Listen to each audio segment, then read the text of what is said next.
Hello and welcome to the SRS Podcast, Unmasking the World of Specialist Cleaning. I'm your host, and today we're diving into a topic that might just surprise you.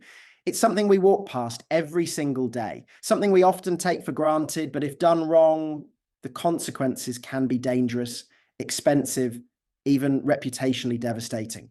Let me ask you something. Have you ever stepped into a beautifully designed office or a trendy retail shop and caught a faint chemical smell or noticed that fine layer of dust on a windowsill, maybe even a sticky patch on the floor near the lift? Most people shrug it off. But for professionals like us at SRS, those little red flags are warning signs, because behind every bit of dust or lingering odor might lie something much bigger: non-compliance, health hazards, fire risks, and unhappy clients or customers.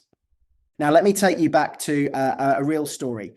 A few months ago, one of our clients, let's call her Claire, rang us in a panic. Claire had just overseen a major refurbishment of a city centre office in Birmingham. New carpets, fresh paint, high-end lighting, it looked stunning. But as her staff returned, several began experiencing headaches, coughing, and itchy eyes. Turns out the post-construction clean hadn't been properly carried out. Layers of micro dust from plasterboard, traces of adhesives, and airborne irritants were still hanging around. Worse yet, her regular cleaning team hadn't flagged any of it because it wasn't within their remit. It took a specialist intervention to resolve it quickly and safely. And that's exactly what we're talking about today: specialist commercial cleaning. This episode is called Commercial Cleaning 101, What Makes It Specialist? And we'll be digging into what sets this kind of work apart from your everyday mop and bucket jobs. Now, when we say specialist cleaning, we're talking about services that go far beyond your standard domestic tidy up or surface wipe down. We're looking at situations where compliance, safety, and expert knowledge are absolutely essential. We're talking about offices, retail stores, schools, industrial sites, places that the public depend on and that carry strict legal responsibilities under UK law. And it's not just about dirt, it's about what that dirt might contain. Are we dealing with biological residues, airborne particles, residues that pose risks to food safety, or maybe it's chemical contamination or persistent odours from old leaks or pest issues? These are the questions our team at Specialist Remediation Solutions, SRS, faces every day.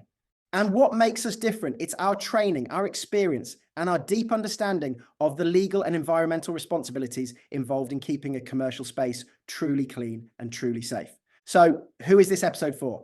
If you're a facilities manager, a property owner, a landlord, or even someone working in health and safety, this is for you. If you're a cleaning contractor wanting to level up your services, it's for you too. And if you simply care about the hidden world of cleanliness and how it impacts our lives, then trust me, stick around. We'll be unpacking 5 key areas in today's episode. First, we'll start with a deep dive into the topic itself. What exactly is specialist commercial cleaning? Why is it needed? And what are the regulations here in the UK that define and govern this kind of work? Next, I'll be sharing some real-world stories. These are actual situations we've handled, ranging from major retail cleans to emergency decontaminations. I want to bring these stories to life so you can really understand the stakes involved and see how specialist cleaning changes outcomes, not just surfaces. After that, we'll explore the tools, techniques, and safety protocols our team uses. From industrial HEPA vacuums to advanced odor neutralizers and ATP testing devices, we'll talk about how each of these plays a role in delivering safe, hygienic, regulation compliant spaces. Then we're going to dig into the science behind the scenes. This is the stuff most people never think about: how bacteria, fungi, and particulates behave, how they're transferred, and how specialist cleaning eliminates risks that the naked eye can't see. Finally, we'll reflect on some broader lessons. These are things like compassion in crisis situations, the importance of diligence and documentation, and the real value of prevention over panic. We'll wrap up with some advice you can take away, whether you're managing a team or just thinking differently about your own space. And we'll share a few things you can do today to check whether your workplace or property is meeting the standards it should. You'll also hear a few key questions along the way designed to help you think, reflect, and hopefully take action. We'll also direct you to srsolutions.uk, where you can find free guides, checklists, and resources to help you assess your current cleaning provision and ensure it aligns with UK regulations. Before we jump into the next section, I want to set the scene for why this all matters so much. You see, in the UK, the workplace environment is governed by several legal frameworks. One of the most important is the Health and Safety at Work Act 1974, which puts a duty on employers to ensure, so far as is reasonably practicable, the health, safety, and welfare of employees and anyone affected by their work activities.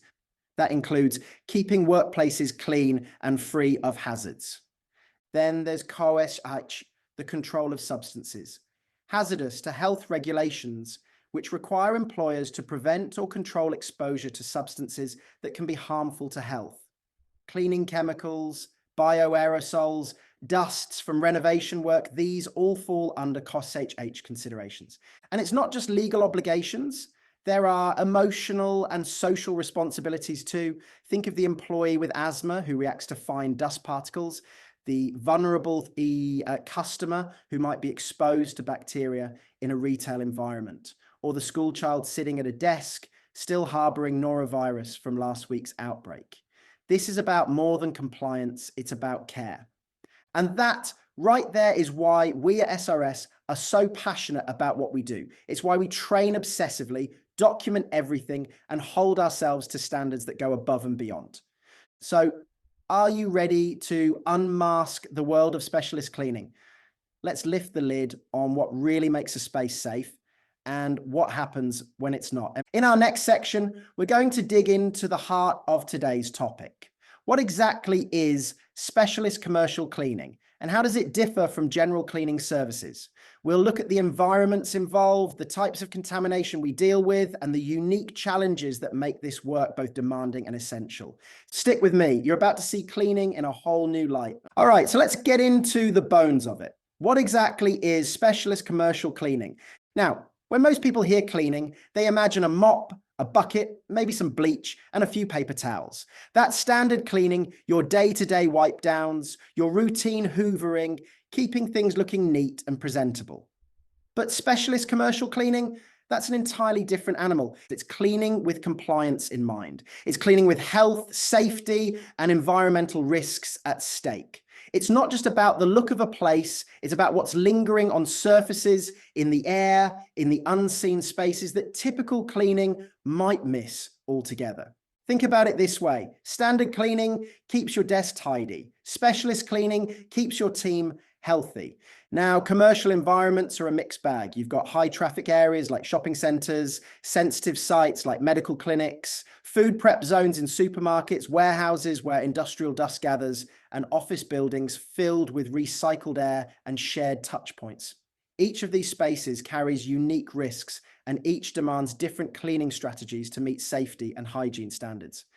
In specialist commercial cleaning, our role is to step in with expertise, tailored systems, and a full understanding of the environment we're working in. We don't just clean, we assess, we mitigate, and we document.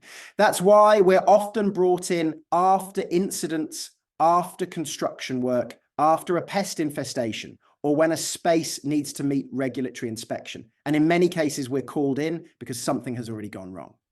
And that leads us straight into the legal landscape here in the UK. You see, specialist cleaning is tightly intertwined with legislation. Let's start with the Health and Safety at Work Act 1974. This is the cornerstone of workplace safety law in the UK. It says that employers must ensure, so far as is reasonably practicable, the health and safety of employees and anyone else affected by the business. That includes clients, customers, contractors, the lot. So what does that mean in practice? Well, if a retail shop fails to properly clean up a spill and a customer slips and gets injured, that's a breach. If an office allows dust from recent works to circulate and someone with asthma falls ill, that's a breach. And if a kitchen has poor sanitization protocols that lead to food poisoning, again, a clear breach. Then we have COSHH, the Control of Substances Hazardous to Health Regulations 2002. This legislation is especially relevant to cleaning professionals. It requires employers to identify hazardous substances and take appropriate steps to prevent exposure. That could mean everything from safe handling of cleaning chemicals to controlling airborne particles or biological contaminants. Let's say we're working in a logistics warehouse where fork trucks generate a lot of dust, or in a clinic where sanitizing wipes and sprays are used heavily. We need to understand how those substances behave, how they affect people, and how to neutralize the risks. That's COSHH in action. There's also the Workplace Health, Safety and Welfare Regulations 1992, which clearly state that workplaces must be kept clean and maintained in good order, with floors and walkways free from obstruction and substances likely to cause slips. It's not just about routine cleaning here, it's about risk management, especially in environments where the consequences can be serious. But beyond the legislation, let's talk about what specialist cleaning looks like on the ground. It means cleaning that's sector specific. For example, in the food industry, we're not just wiping surfaces, we're implementing HACCP aligned hygiene plans. In schools, we're not just mopping floors, we're breaking viral transmission chains. In construction, we're not just clearing rubble, we're managing silica dust, debris and health hazards. And in offices, we're looking at everything from indoor air quality to touchpoint sanitization. And here's something that often surprises people. General cleaners, however hardworking they may be, often aren't trained or equipped to deal with these scenarios. It's not their fault. The industry doesn't always invest in this level of training. But that's where a specialist contractor like SRS steps in. We're trained not only in how to clean, but in how to clean safely, legally, and effectively. Every task starts with a site-specific risk assessment. We identify the hazards, biological, chemical, or structural, and we put in place a method statement that outlines the steps to control those risks. We also think long-term, because let's be honest, cleaning isn't just about today, it's about tomorrow, next week, next month. If we don't solve the underlying cause of a hygiene issue, it's going to come back, and next time it might be worse. So when we talk about specialist commercial cleaning, we're talking about trained professionals who understand the law, tools and techniques that go beyond the ordinary, strategies built on science, not shortcuts, and a commitment to health and safety that underpins everything we do. It's not a luxury, it's a necessity, especially in a world where hygiene expectations are higher than ever and where the risks of poor sanitation can ripple across reputations, operations, and lives. So let me ask you, do you know if your cleaning team is COSHH compliant? Are your risk assessments up to date? Could you demonstrate tomorrow that your site meets the hygiene and safety standards it's required to under UK law? If not, stick with me. Because up next, I'll be sharing some real-world stories that illustrate exactly why this matters. We'll go behind the scenes on a few projects we've worked on, each one unique, each one with its own challenges, and each one showing why specialist knowledge can make all the difference. Let's dive into the real world now, the front line of specialist cleaning. This is where theory meets reality, and where the difference between a general clean and a specialist one can have serious consequences. I want to walk you through three very different but equally telling stories from our work here at SRS. Each one shines a light on why our approach matters, why doing the job right means more than just ticking boxes. Case study 1, the office that looked clean but wasn't, Birmingham. Let's start with that story I mentioned at the top of the episode, Claire's office refurbishment in Birmingham. She'd overseen a 6-week transformation of a 2-story city centre workspace. New walls, ceilings, flooring, everything had been redone to a high standard. Her regular cleaners came in for a final sweep before the reopening. All looked pristine. But within a few days, several staff started reporting issues: coughing, itchy skin, streaming eyes. At first, Claire thought it might be a mild flu going around, but then she noticed something odd. No one had these symptoms at home, and they only appeared when people were in the building. She brought in her facilities manager, who took a closer look, and that's when they noticed the fine dust coating on the tops of doors and vents. They hadn't been touched. That's when Claire called us in. Our team arrived the next morning and ran an air quality test. The results showed elevated levels of airborne particulate matter, tiny bits of gypsum dust from the plasterboard, adhesive compounds, even trace VOCs from the paint. The air filtration system had pulled contaminants through the building, and a standard cleaning contractor simply wasn't equipped to deal with that. We set up HEPA air scrubbers, brought in our specialist dry vacuums, and carried out a full post-construction deep clean. We also fogged the space with a neutralizing agent that reduced the VOC levels safely and effectively. Within 48 hours, symptoms eased and air readings returned to acceptable levels. Claire's staff were back. More importantly, so was their trust in the workplace. The lesson? A space can look clean and still be hazardous. You need the right people with the right tools to see what others don't. Case study 2. The retail cold room that failed its inspection. Leeds. Next up, let's head to a large retail outlet in Leeds, a well-known supermarket chain that had been struggling with temperature control issues in its cold room. But the real issue wasn't the cooling system, it was the cleaning. Their in-house team had been performing basic cleans each week, floor scrubs, wall wipes, that sort of thing. But something wasn't right. Staff noticed strange smells. The chillers weren't draining properly. Stock began to spoil quicker than usual. Then came the spot inspection from environmental health and they failed it. That's where we came in. We started with a hygiene audit. Our team used ATP testing adenosine triphosphate swabs, which detect organic residues invisible to the naked eye. These swabs showed high contamination levels under shelving units, inside the drains, and on touch points that were never getting disinfected properly. We traced the issue to a buildup of organic sludge biofilm inside the drainage traps. Over time, that biofilm had become a breeding ground for bacteria.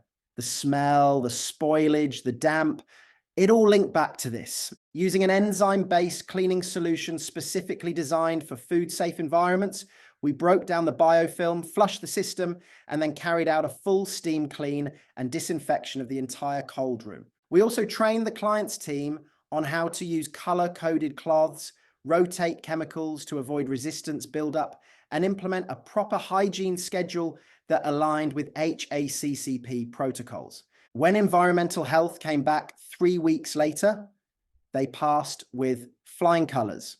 The takeaway here? Not all dirt is visible. And in sensitive environments like food retail, it's the invisible risks that can cost the most. Case study 3, the school outbreak, Manchester. Our final story takes us to a primary school in Manchester. It was late autumn and norovirus had struck. Within days, over 50 pupils were off sick and 6 teachers had gone down with it too. The school had to close temporarily. Parents were furious. The head teacher was distraught. Now, here's the thing. The school had been cleaned every day, but daily cleaning wasn't enough once the virus took hold. The school's regular team simply didn't have the equipment or the procedures to break the transmission chain. We were called in on a Friday afternoon. We arrived by 6 p.m. and set up a 3-team response. The first team began disinfecting all high-touch surfaces using a virucidal product proven effective against norovirus strains. The second team used fogging machines to disperse a micro-fine mist into classrooms, corridors, and toilets, ensuring every crevice was treated. The third team focused on shared resources books, sports equipment, furniture. We used a disinfectant certified to EN 14476 standards, meaning it's been tested against enveloped and non-enveloped viruses under lab conditions. That's crucial for norovirus, which is especially resilient on hard surfaces. But we didn't stop at the cleaning. We advised the head teacher on how to communicate with parents, what hygiene reminders to issue to students, and how to adjust the janitorial rota to include disinfection checkpoints throughout the day. By Monday morning, the school was back open and not a single new case had been reported. The outbreak was stopped in its tracks. For me, that one hit home. Because this wasn't just a workplace, it was a school. And when you see how quickly illness spreads in environments like that, you realize the power of specialist cleaning, not just to fix a problem, but to protect people's lives. These aren't isolated stories, they're everyday realities in workplaces, schools, and public spaces across the UK. And behind each of them is a simple truth: general cleaning is just not enough when the stakes are high. That's why we do what we do at SRS. We go deeper. We investigate, test, clean, and decontaminate with knowledge, empathy, and precision. In the next part of the episode, we'll take a closer look at the tools, techniques, and safety protocols that set our service apart. You'll hear about the kit we use, the processes we follow, and the rigorous standards we work to every single time. All right, so we've covered what specialist cleaning really means and seen just how critical it is through some real life examples. But now let's get a bit more hands-on. Let's talk tools, let's talk techniques, let's talk safety, because here's something people often get wrong. They think it's all about elbow grease. And don't get me wrong, effort matters. But in specialist cleaning, it's not just about how hard you work, it's about how smart you work. And that starts with having the right kit and the right systems in place. Let's start with one of our most trusted tools, the HEPA vacuum. Now, we're not talking about your average household Hoover here. HEPA high efficiency. Particulate air vacuums are capable of trapping 99.97% of particles as small as 0.3 microns. That's smaller than a human hair. Heck, that's smaller than most bacteria. So when we're dealing with post-construction dust, fine fibers, allergens or mold spores, a HEPA vacuum ensures those nasties don't just get stirred up into the air and resettled elsewhere. They're captured, contained, and safely disposed of. Then you've got air scrubbers. These are basically portable air purification units. We use them in enclosed environments to clean the air of airborne contaminants, like during a deep clean in a poorly ventilated office or during a mold remediation job. They're crucial when we're dealing with spaces that need to remain operational, like healthcare environments, because they reduce airborne risk while the job's happening. Now, one of my favorite tools in the arsenal and a real game changer is the ATP meter. That stands for adenosine triphosphate. Don't worry, I'm not going to take you back to GCSE biology, but here's the gist. ATP is found in all living cells. So if ATP is present on a surface, it means biological residues are there: sweat, food, bodily fluids, bacteria. With ATP testing, we can swab a surface, insert the swab into the meter, and get a reading in seconds. It tells us how clean or how contaminated a surface really is. This is miles ahead of the old-fashioned "does it look clean?" test. It's especially useful in high-touch environments like schools, gyms, and offices where multiple people share spaces. Sometimes a surface that looks spotless to the eye lights up with ATP residue, and that's our cue to go deeper. And let's not forget steam cleaning systems. Superheated vapor can reach into tile grout, upholstery, kitchen equipment, you name it. It sanitizes without harsh chemicals, which is ideal for places like nurseries or food production areas where residue isn't an option. Now, speaking of chemicals, this is a critical area because using the wrong chemical or even the right one in the wrong way can cause damage, leave residue, or pose health risks. That's why we work strictly in line with COSHH regulations. That's the Control of Substances Hazardous to Health. Every product we use is risk assessed. We check the safety data sheets, we store them properly, and we make sure every technician on site knows exactly how to use them safely. Here's a quick example. Let's say we're using a chlorine-based disinfectant after a biological incident, perhaps a spill in a hospital waiting room. Chlorine is effective but volatile. If you mix it with the wrong product, say an acidic cleaner, you can release toxic gases. So we never take chances. Every process is methodically planned and signed off in advance. And then we've got color-coded cleaning systems. You've probably seen these. Red cloths for toilets, blue for general areas, green for kitchens. It might seem simple, but it's one of the most effective cross-contamination controls out there. And let me tell you, it's amazing how many places still get this wrong. You find a mop used in a toilet being rinsed in the kitchen sink. Honestly, I've seen it happen. That's how norovirus spreads. That's how salmonella spreads. So we don't leave it to chance. Every tool is labeled. Every zone is protected. Every person on our team knows the system. Now let's talk about the process. At SRS, Every job starts with a site-specific risk assessment. We walk the space, identify hazards, and consider factors like ventilation, floor types, potential biohazards, and foot traffic patterns. Then we write a method statement, a clear step-by-step plan that outlines how the job will be carried out, what products we'll use, and how we'll keep everyone safe, including the building staff and visitors.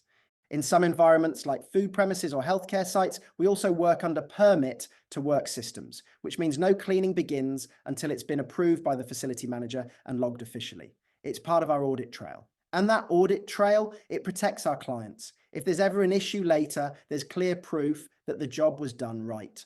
We also use PPE, personal protective equipment, tailored to the job. Gloves and aprons for general cleaning, respirators and coveralls for biological risks. Everything is fit tested, logged and disposed of according to HSE guidelines. And finally, disposal. When we remove waste, especially hazardous waste, we don't just chuck it in the bin. We categorize it correctly: offensive waste, clinical waste, chemical waste, and transport it via license carriers to treatment centers. We also issue waste transfer notes, which clients can keep as part of their compliance file. So in short, our work is defined by control, compliance, and care. Anyone can clean, but not everyone can do it safely. Not everyone can do it legally. And not everyone can do it in a way that actually improves the environment rather than just masking the problems. That's what makes specialist commercial cleaning different. It's technical, it's strategic, and it's rooted in responsibility. In the next section, we'll go one step deeper into the science that underpins everything we do, from how pathogens behave on surfaces to why odours linger and what modern innovations are helping us work cleaner and greener. You'll come away with a whole new respect for what's really going on in the invisible world of contamination and how we combat it. Let's get into the science behind specialist commercial cleaning. Now, I know science can be a word that makes people switch off, but stick with me. Because once you understand why certain contaminants behave the way they do, everything we've talked about so far will start to click into place. Let's begin with something we encounter daily: biofilms. Ever wiped down a surface and felt a slight sliminess even though it looked clean? That's not just grime that's biofilm. It's a layer of bacteria that stick together and to the surface, forming a kind of microscopic fortress. Picture this. You've got a bunch of bacteria clinging to a surface. Instead of floating around separately, they form a group, secrete a sticky substance, and hunker down like a community behind a barricade. That barricade protects them from chemicals, heat, and other cleaners. It's like they're wearing invisible armor. We see biofilms in cold rooms, kitchen drains, school toilets, even water dispensers. And here's the kicker. Once a biofilm is established, it takes a lot more than hot water and elbow grease to get rid of it. That's why we use enzyme-based cleaners in these scenarios. Enzymes are like tiny targeted scissors. They break down the proteins and fats that hold the biofilm together, essentially disarming the bacteria so we can wash them away. Now let's talk about something that's become a household word in the last few years: viruses. Specifically, how viruses behave on surfaces. Viruses like norovirus or coronavirus don't live for long without a host, but they can survive on surfaces for hours or even days, depending on the material. And they're sneaky. They don't smell, they don't leave a visible trace. That's why specialist cleaning is all about thoroughness, treating every surface, not just the obvious ones. When we respond to viral outbreaks in schools, care homes, or offices, we use virucidal disinfectants that meet EN 14476 standards. That means they've been tested against real viral strains and proven effective. And in many cases, we'll use fogging or electrostatic sprayers to reach those tricky corners where droplets might settle on top of cupboards, under desks, inside soft furnishings. It's a bit like using a can of spray paint you don't need to hit every spot manually, because the mist settles evenly across the entire area. That's the principle we apply, but instead of paint, it's a fine sanitizing mist. Now, here's something else we deal with a lot: odours. And this is where the science gets surprisingly interesting. Unpleasant odours, whether from food decay, body fluids, mold, or even stagnant water, aren't just smells. They're volatile organic compounds, or VOCs. These are tiny molecules released into the air that your nose picks up. A lot of people try to mask odors with air fresheners, but that's just spraying perfume on the problem. It doesn't neutralize the VOCs, it just covers them up. That's why we use odor neutralizers based on molecular bonding. These products actually bind to the odor molecules and render them inert. So the smell isn't just hidden, it's gone. It's a bit like popping a bubble. Once it bursts, there's nothing left. Now, beyond the biology and chemistry, there's also particle physics at play, particularly with dust, fibers, and airborne contaminants. Think about construction sites, for example. When someone cuts into plasterboard, it releases silica dust. These particles are so small, they can stay suspended in the air for hours. And if you breathe them in, they can lodge deep in your lungs and cause serious harm over time, including conditions like silicosis. That's why we use air monitoring and containment zones on jobs where there's a risk of dust exposure. We might create negative air pressure in a room so that contaminated air doesn't escape into the rest of the building. We wear tight-fitting respirators. We seal off doorways with polythene sheeting and tape. And all of this isn't just best practice, it's backed by UK legislation. The COSHH regulations we mentioned earlier, they're grounded in these very principles limiting exposure to hazardous substances, whether biological or chemical.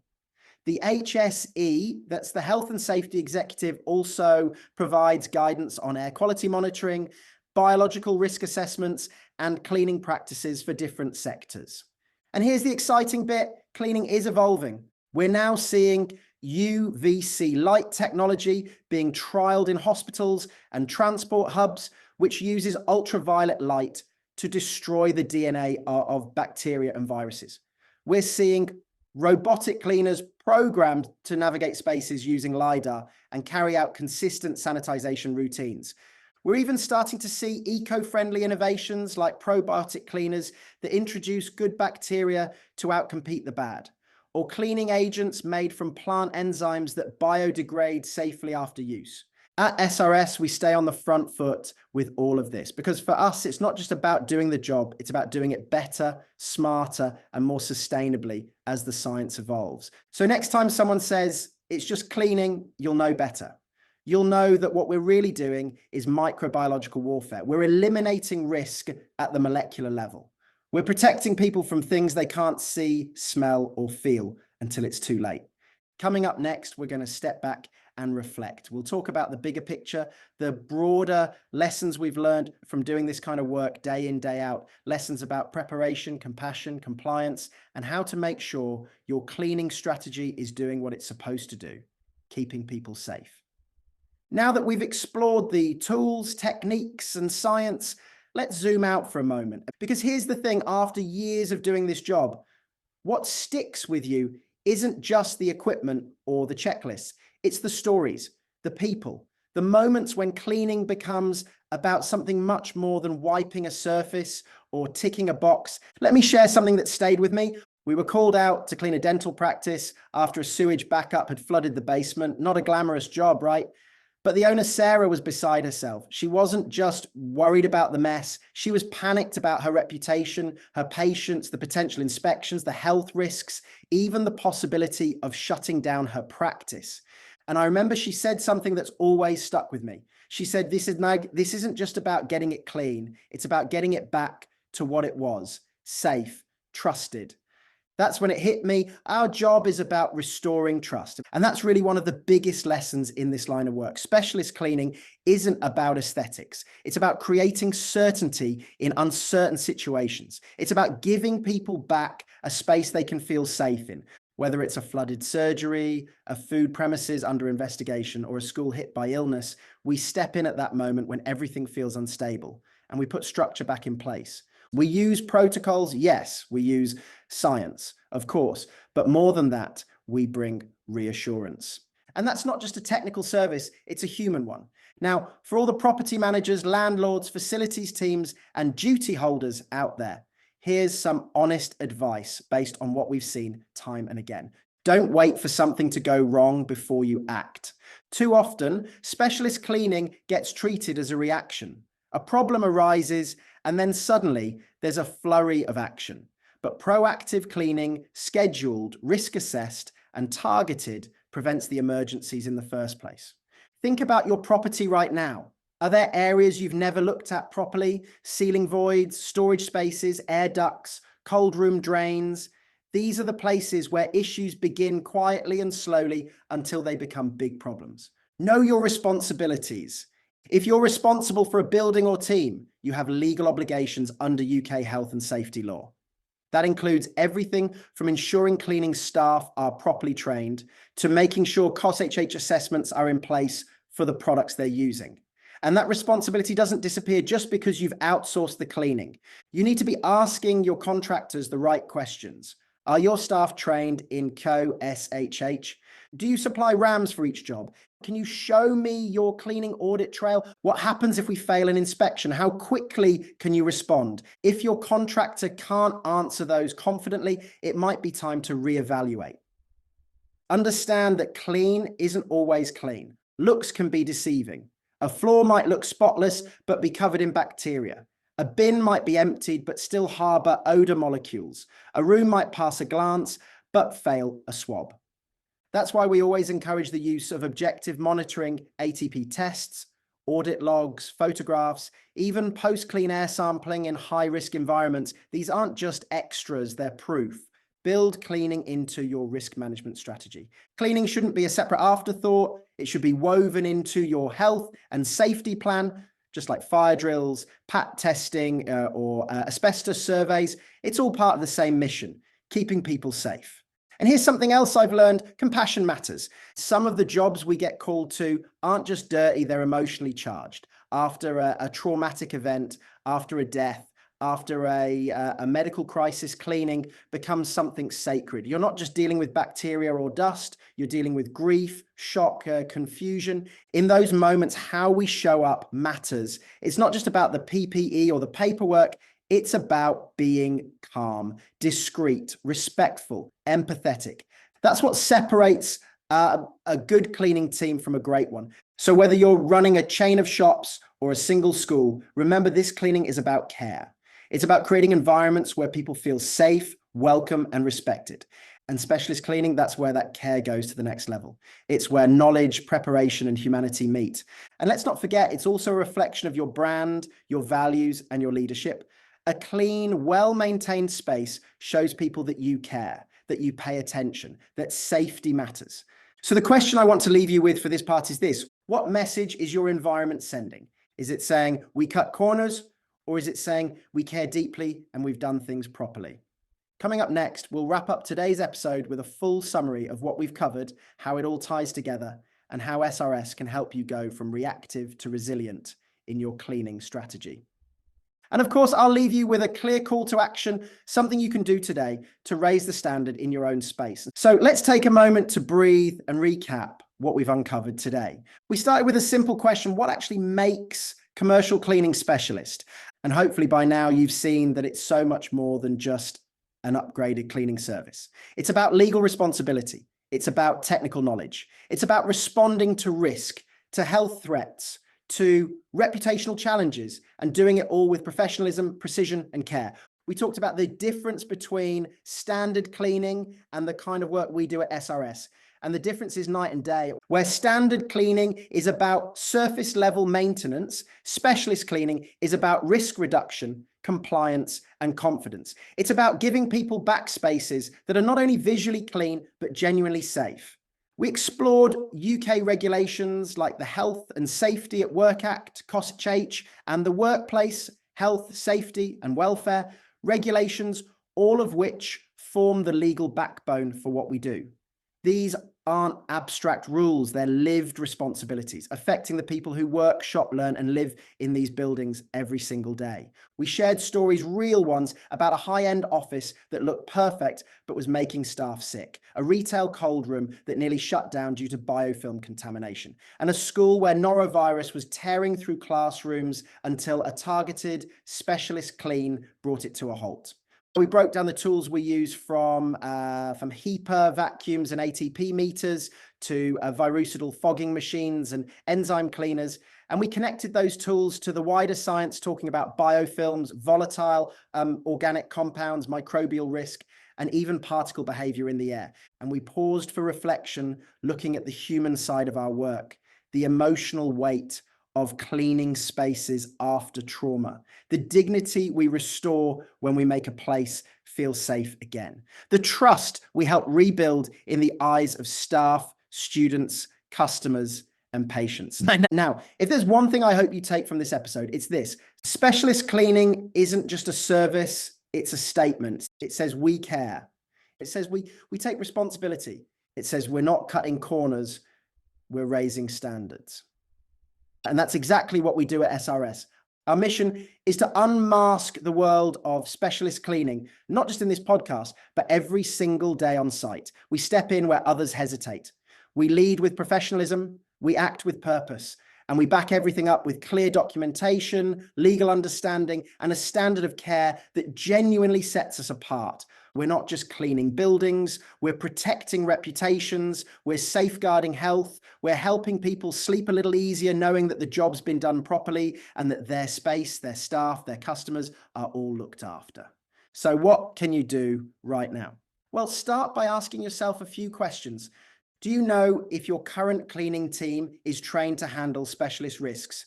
Are you confident that your business or building is meeting UK hygiene regulations? Have you ever reviewed your risk assessments with cleaning in mind? And most importantly, if something went wrong tomorrow, who would you call? If you're not sure, or if this episode has made you rethink things, then now's the time to act. Here's your call to action. Visit srsolutions.uk. You'll find downloadable guides, checklists, and detailed info about the specialist services we provide. Whether you need a one-off, deep clean, or a long-term partner, we're ready to help. Book a hygiene audit. We can come to your site, assess your current cleaning provision, and identify where improvements or interventions might be needed. No pressure, no obligation, just clarity. Share this episode.